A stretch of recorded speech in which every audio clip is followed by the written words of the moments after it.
Hello everybody and welcome. In this video I'm going to show you how to pair your Earbuds SOUNDCORE C30i with your Android device.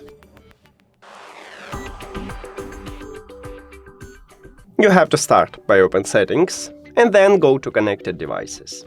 After that click Pair New Device and now open the charging case. If it's your first connection, these earbuds enter to pairing mode automatically and we can see it at the device list. But we can also enter pairing mode manually. At the bottom of the charging case we have this charging case button. You need to press 2 times on this button and you will enter to pairing mode manually. So I already in the pairing mode and let me show it that it works. So I open it, press 2 times and as you can see this light starts flashing, so I also enter pairing mode manually. Now just tap on your earbuds at the device list and then click Pair. We did it! Thank you for watching this video. If you found it helpful, please consider subscribing to the channel and leave the like on the video. See you later!